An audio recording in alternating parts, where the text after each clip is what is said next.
Welcome to our channel. Today we how to connect Calendly to Airtable for schedules. Quick tutorial step by step clearly.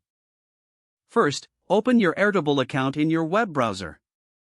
In a separate tab, go to the Calendly website and log into your account. Make sure you have the API key from your Airtable account. To find your Airtable API key, click on your account icon in the top right corner. Select Account from the drop-down menu. Scroll down to the API section and copy your API key. Next, open Airtable and navigate to the base you'd like to connect with Calendly. In the base, create the necessary fields to hold the data from Calendly. Common fields include name, email, and event type. Now, head back to Calendly. Click on Integrations in the top menu.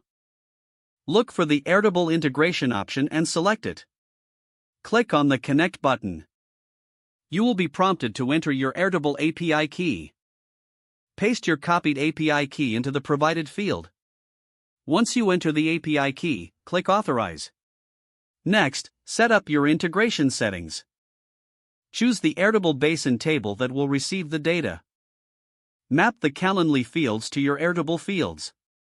For example, match the name field in Calendly to the name field in Airtable. After mapping the fields, save your settings.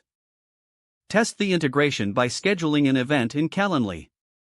Check your Airtable base to confirm that the data has been added. If everything looks correct, your integration is successfully set up. Now, you can automate your scheduling workflow using Calendly and Airtable. If the page does not load, refresh the browser or try again in a private or incognito window.